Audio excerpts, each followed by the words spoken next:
এখানে যারা এসেছেন হরিকথা শ্রবণ মানসে কোনো প্রয়োজনীয় জিনিস রেখে যদি চলে যান, কিছু দূর গিয়ে আপনাকে আবার আপনার এই প্রয়োজনীয় জিনিসটি নিতে পুনরায় ফিরে আসতে হয়। গাড়ির চাবিটা রেখে চলে গেছেন, তো ওটার প্রয়োজনে আপনাকে আবার পুনরায় গমন করতে হয় এখানে। ঠিক জগতে জাগতিক কোনো বাসনা নিয়ে যদি এই শরীর ছেড়ে যায়, ওই বাসনা পূরণের জন্য আপনাকে আমাকে বারবার আসতে হবে, আবার আসতে হবে। এই জন্য বাসনাই হলো বন্ধনের মূল কারণ। এই বাসনা আমাদেরকে মুক্ত হতে দেয় না, ভগবত চরণে আমাদের সমর্পিত হতে দেয় না সাংসারিক জড় ভোগ বাসনা। এই জন্য যতদিন আমাদের চিত্তে এই বাসনা আছে, কামনা আছে, ততদিন মন স্থিতি হবে না, ভগবত চরণে যথাযথ রূপে সমর্পিত হবে না। একটা ঘটনা মনে পড়ল। এক মহান সন্ত বাজারের পথ দিয়ে চলেছেন, পাশে অন্তরঙ্গ তার কিছু শিষ্যও চলেছেন। একটা সবজির দোকানে একটা ছাগ এসে বারবার ওই সবজিকে খেতে যাচ্ছে, আর সবজির দোকানের বর্তমান যিনি দায়িত্বে, তিনি লাঠি দিয়ে ওর মুখে বারবার আঘাত করছেন। এই দৃশ্য দেখে সন্ত মহারাজ এই আচার্য হাসছেন। তোনার অন্তরঙ্গ অঙ্গ সেবক যারা ছিলেন, অনুগতজন, তারা বলছেন, মহারাজ, ছাগলটাকে বারবারও সবজি খেতে যাচ্ছে, আর ওখানে যিনি আছেন ওর মুখে জোরে জোরে লাঠি দিয়ে আঘাত করছে, এটা হাসির কি হলো? বললেন, তোমরাও হাসবে এবং চিন্তা করবে যদি কারণটা জানতে পারতে। যে ওই ছাগলটার মুখে বারবার আঘাত করছে, ওই ছাগলটাই ওর পিতা।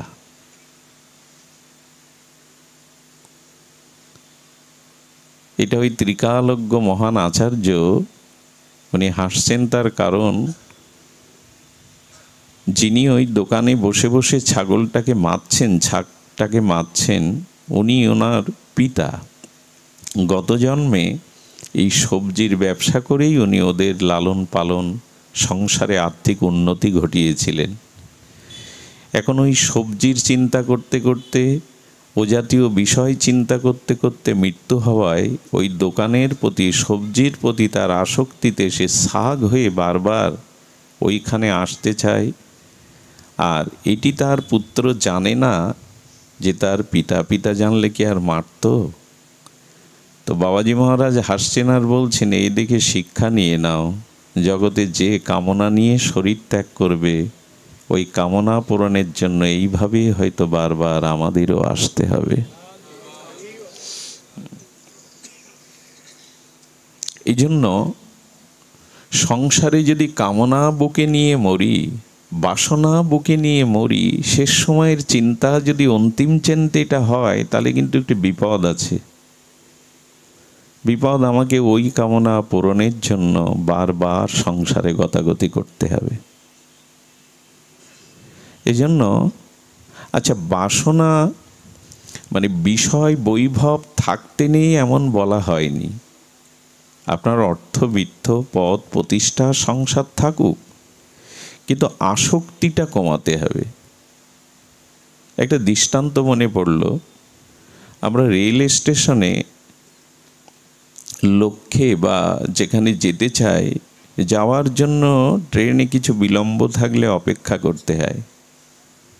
ওখানে যাত্রীদের জন্য সুব্যবস্থা আছে, সুপানীয় জল, গরমের দিনে ফ্যান চলছে, বসবার জায়গা। ওইখানটা আপনি ব্যবহার করতে পারেন যতক্ষণ ট্রেনটা না আসবে। ওই স্থানগুলিতে আপনি সুখ পেলেও, পানীয় জল পেলেও, ফ্রিতে ইলেকট্রিসিটির পাখার বাতাস পেলেও ওটার বিল আপনাকে দিতে হবে না। কিন্তু ওটা স্থায়ী না, ট্রেন আসলে আপনাকে চলে যেতে হবে। তো একই ভিআইপি কামরার মধ্যে একজন সাধু এসেছেন, তিনি ব্রজে যাচ্ছেন। তো যেহেতু তার অনেকগুলো শিষ্য ব্রজে কত মাস থাকবেন, তাই তার যে উপাচার, প্রয়োজনীয় উপচারগুলো, অনেক ব্যাগ বা ব্যাগেজগুলো গুছিয়ে ওর মধ্যে উঠেছেন। আর এক শেঠও বেড়াতে যাচ্ছেন, হাওয়া বদল করতে যাচ্ছেন। তো সেই শেঠেরও অনেকগুলো ব্যাগেজ আছে। তিনি বিষয়িত ধনী ব্যক্তি, অহংকারী ব্যক্তি। উনি সাধুকে বললেন, পার্থক্য কি? আপনারও 10-12টা ব্যাগেজ, আমারও তো তাই। তা আপনি ত্যাগী, গৌরিক বসন, আমি সংসারী, পার্থক্য কোথায়? সাধু উত্তর দিচ্ছেন না। উনি বারবার ওনাকে ওই কথাটা স্মরণ করিয়ে দিচ্ছেন, এত গুছিয়ে যাচ্ছেন, এত কিছু সাথে, তো আপনার আমার পার্থক্য কি? স্টেশনে কিছুক্ষণ ট্রেনগুলো বিলম্ব করে, সেখানে কিছুক্ষণ ট্রেন অবস্থান করে। সাধু বলছেন চলুন, শেঠকে বলছেন চলুন একটু বাইরে ঘুরে আসি। তো ট্রেন থেকে নেমে একটা পুস্তকের দোকানের সামনে বসে ওনার সাথে সাধু কথা বলছেন। এর মধ্যে ট্রেনের হুইসেল দিয়েছে, ট্রেন ছেড়েও দিচ্ছে। আরে সাধু বাবা, ট্রেন তো ছেড়ে দিচ্ছে, আপনি নিশ্চিত কথা বলে যাচ্ছেন, যেই চলে যাবে হাত এঁটে ধরেছে। না না, এটা তারা কি আছে, এর পরের ট্রেন ধরেও তো যাওয়া যায়। বলে তার মানে? আরে আমার ওই দামি ব্যাগ ব্যালেন্সগুলো আছে, ও তো কত মূল্যবান জিনিস আছে, পাগলামি করছেন, ছেড়ে দেন। বলে ছেড়ে দেব না তো, আমারও তো সমপরিমাণ ব্যাগেজ আছে। আমার তো এত তাড়া নেই, তোমার এত তাড়া কেন? আমারও তো সমপরিমাণ পটলা পড়লি যা বলো আছে। ট্রেনটা ছেড়ে চলে গেল।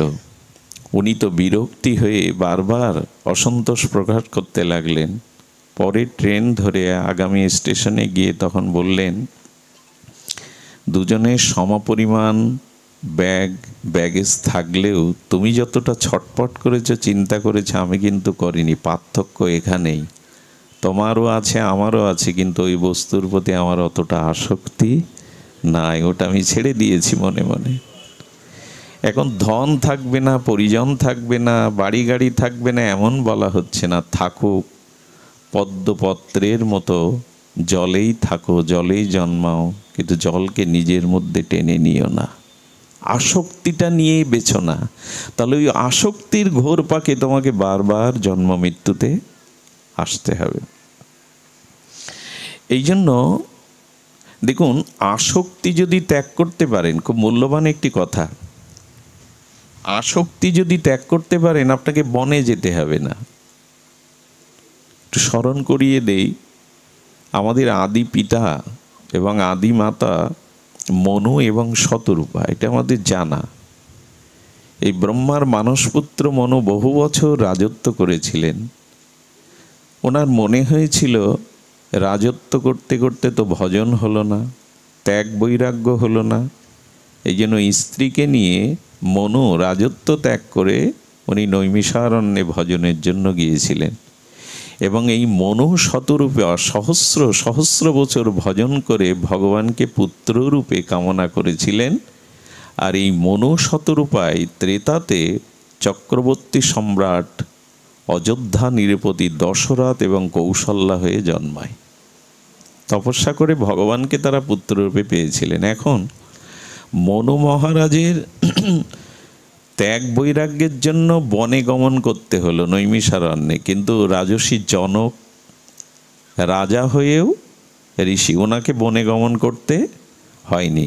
আমার বলবার অভিপ্রায় কি, রাজ্যে থেকেও, রাজ ঐশ্বর্যের মধ্যে থেকেও আপনি রাজর্ষি জনক হতে পারেন, ত্যাগ বৈরাগ্যের মূর্ত হতে পারেন। কারো কারো বনবাসে যাওয়া লাগে, সংসার ছাড়া লাগে, কিন্তু সংসারে থেকেও কেউ কেউ মহা ত্যাগী হয়। মনু মহারাজকে বনে যেতে হলো, কিন্তু রাজর্ষি জনককে বনে যেতে হয়নি। আপনি সংসারে থাকুন, ত্যাগ বৈরাগ্য মানে গৌরিক বেশ নিতে হবে, সন্ন্যাস নিতে হবে, এমন না। রাজর্ষি জনক ইনি রাজা হয়েও ঋষি, ওনাকে বনে গমন করতে হয়নি। এই জন্য যেখানে থাকবেন সেখানে ত্যাগ বৈরাগ্য যদি অবলম্বন করতে পারেন, তাহলে আর মায়া আপনাকে বাঁধবে না, মোহ আপনাকে বাঁধবে না। এই জন্য যে অবস্থানে থাকুন সেখান থেকে মোহকে আপনি জয় করুন। ঘটনা যখন মনে স্ফুরণ হচ্ছে তখন বলি, তুকারামের ঘটনাটা খুব মার্মিক ঘটনা। তুকারাম ছিলেন এক মহান আচার্য, মহান সন্ত শিরোমণি, ত্যাগ বৈরাগ্যের মূর্তি। ওনার জীবনীতে ভক্তমাল চরিত্রে দেখা যায় ওনার স্ত্রী আবার খুব বিরূপ ছিলেন, ভক্তি বিমুখ, ভজন বিমুখ, বড় অত্যাচার করতেন তুকারামের প্রতি। কিন্তু তুকারাম নির্বিঘ্নে সহনশীল হয়ে তপস্বীর মতো সব কিছু, শীত গ্রীষ্ম যেমন তপস্বীরা মেনে নেয়, ক্ষুধা তৃষ্ণাকে উনি মেনে নিয়েছিলেন। এক পর্বতে বসে বসে ভগবানের নাম চিন্তন নিত্য নিরন্তর করে চলেছেন। স্ত্রী এবং তার যে কন্যা, তারা উঠতে বসতেই তাকে গালি দিত, বিরূপ মন্তব্য করত, অপমান করত। কিন্তু সাধু তো সব কিছু মেনে নিয়েছিলেন। একটা যুবক ছেলে বিবাহ করবে না, তার পরিবারজন বলছে তুকারামের কাছে গিয়ে যদি, উনি বলছেন, পুত্রটি বলছেন, তুকারাম যদি আমাকে সংসারী হতে বলে ওনার কথা আমি রাখবো, তোমাদের কথা মানব না। বলবার উদ্দেশ্য বুঝতে পেরেছেন? উনি বিবাহ করে দিনরাত হাড়ে হাড়ে জ্বলছেন, তা আমি ওনার কাছ থেকে সংসারের অনুমতি নিতে চাইলে নিশ্চয় আমাকে বিবাহের অনুমতি, ওর মনের এই আশা। আর ওদের বলছে ঠিক আছে, উনি যদি আমাকে সংসারী হতে বলেন আমি মেনে নেব, তোমাদের কথা মানব না। তো ওনার অভিভাবক বৃন্দ যারা ছিলেন তারা নিয়ে গেলেন তুকারামের কাছে।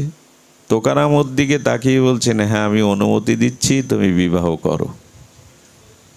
আশাহত হয়ে মুখটা শুকিয়েছে। হে মহারাজ, আপনি এত জ্বালায় জ্বলছেন সংসারে, স্ত্রী আপনার ভজন বিমুখ, আর আপনিও আমাকে সেই জ্বালায় সেই আগুনের মধ্যে ফেলতে চাইছেন কেন? বলে, দেখ, স্ত্রী বিবাহের পরে যদি তোর সহধর্মিণী হয়, তোর ধর্মে ত্যাগ বৈরাগ্যে যদি সহায়তা করে, তাহলে তো তুই ভজন করলি, সেও ভজন করলো, সহধর্মিণী মিটে গেল। আর যদি আমার মতো দশা হয় তখন লাভ আমার, একা তুকারাম থেকে লাভ কি? তুই আর একটা তুকারাম হবি, দুইজনে মিলে ভজন করব। সাধুদের ভাবনাটা দেখুন, স্ত্রী এত করে বলে কিন্তু ভাবনাটা দেখুন। ভক্ত চরিত্র শুনতে হয়, এর থেকে আমাদের জীবনের কিছু আমরা চলার পাথেও পেয়ে যায়। তুকারাম বলছে, দুটো অবস্থা দেখ রে, আমার স্ত্রী যদি আমার মনের মতো হতো, যদি সহধর্মিণী হতো, তো তার প্রতি আমার প্রীতি অনুরাগ ভালোবাসা চলে যেত। আমার রঘুপতি রাম তা চায়নি, তাই ওর প্রতি যে ভালোবাসাটা অনুরাগটা সেটা রামের চরণে গেছে। আমার জন্য সুবিধা কিনা বল?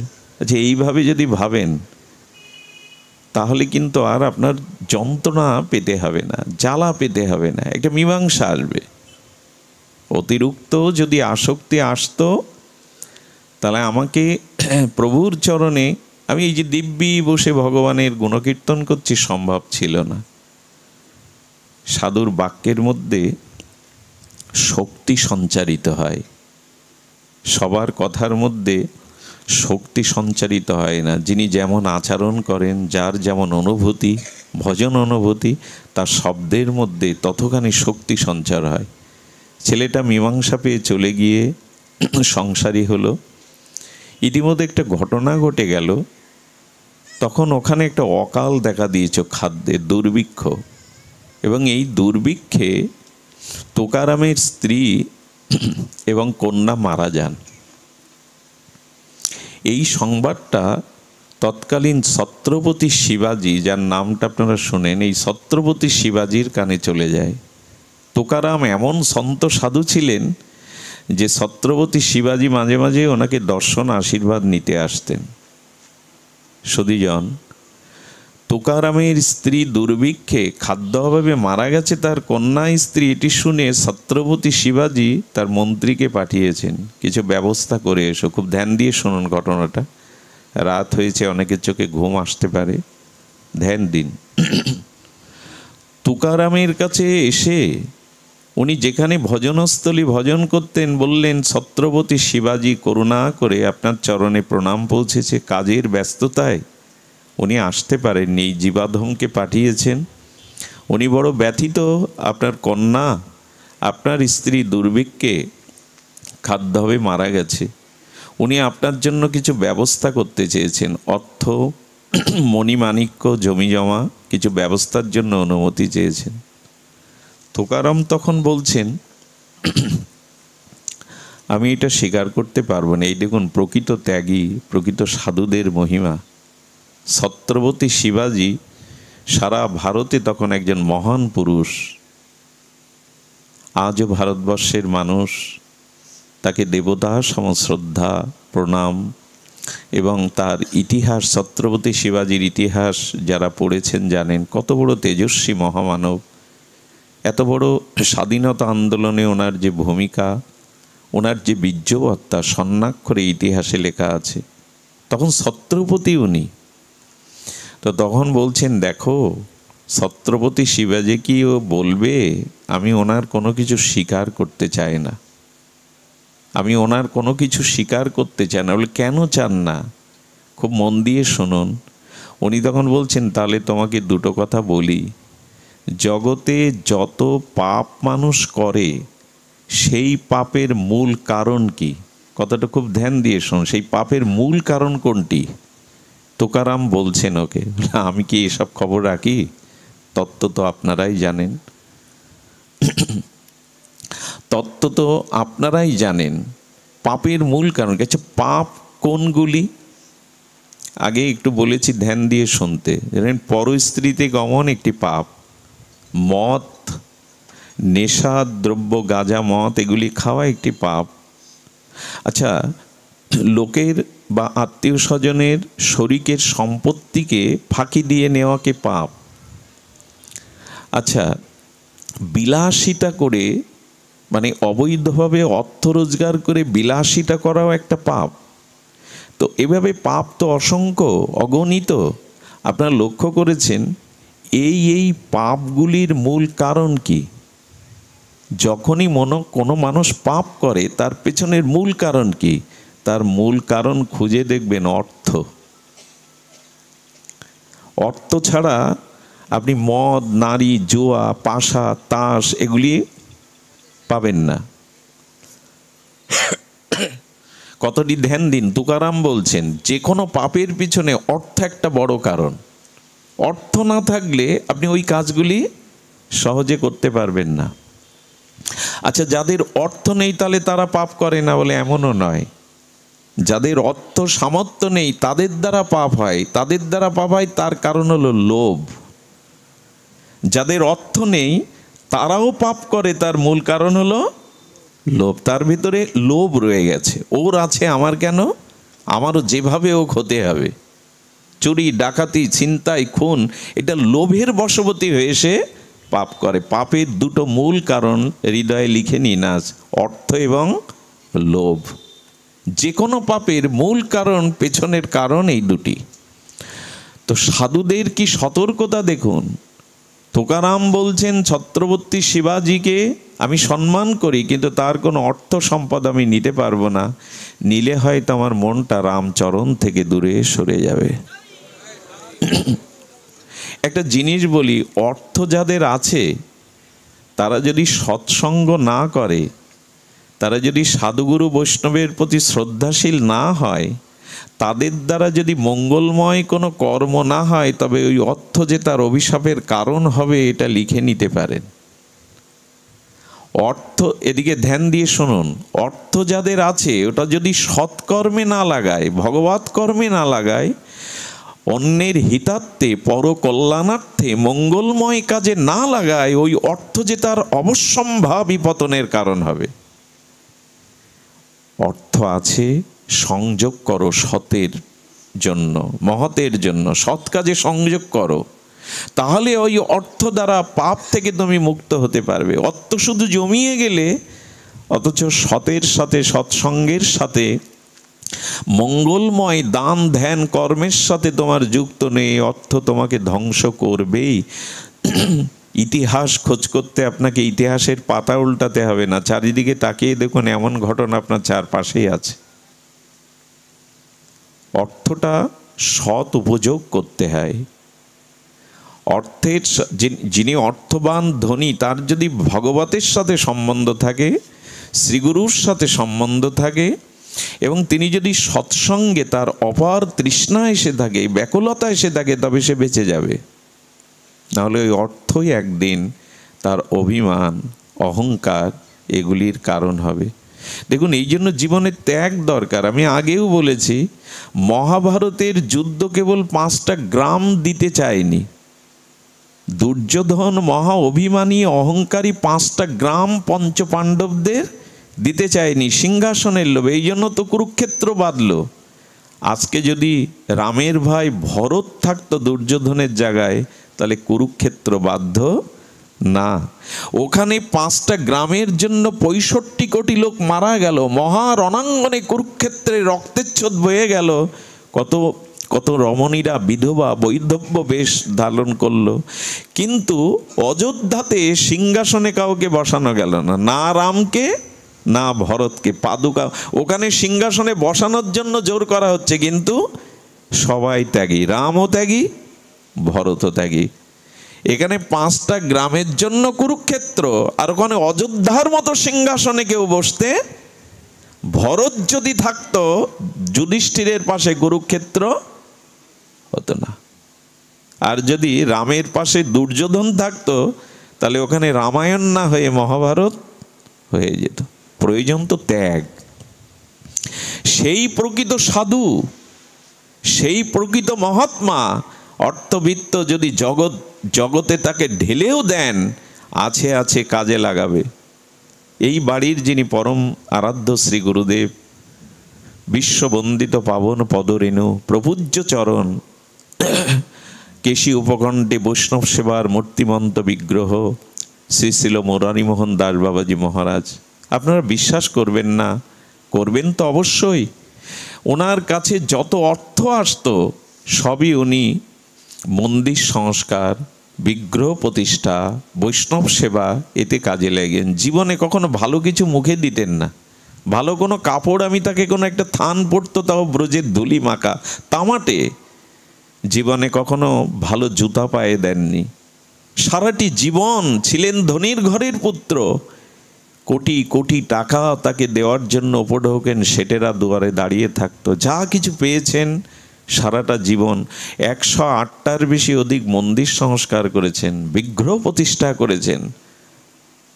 এরাই সাধু, এরাই প্রকৃত সাধু। তুকারাম তখন বলছেন, অর্থ যদি আমি পাই না, তাহলে পাপের দিকে, ভজনের দিকে মন যাবে না। আপনি বলুন, অর্থ আমি নেব না। মন্ত্রী চোখের জলে ফিরে গিয়ে ছত্রবতীকে প্রণাম করে বলছেন, উনি এই বলেছেন। ছত্রবতী সময় করে একদিন চলে এলেন, আমার অর্থ আপনি স্বীকার করেননি। আমি আপনার স্ত্রী, আপনার কন্যা মারা গেল দুর্ভিক্ষে, আপনি স্বীকার করেননি।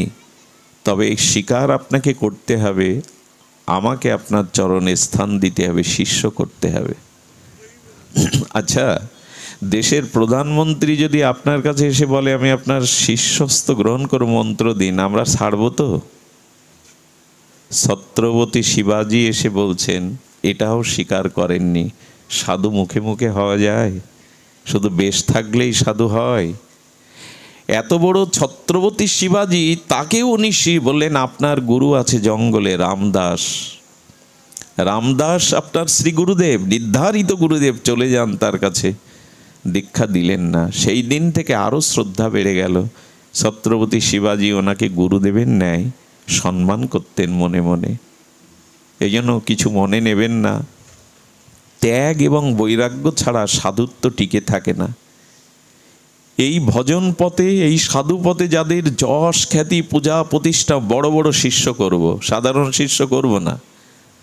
বড় বড় যারা ধন্যাঢ্য স্বনামধন্য তাদের শিষ্য করব না।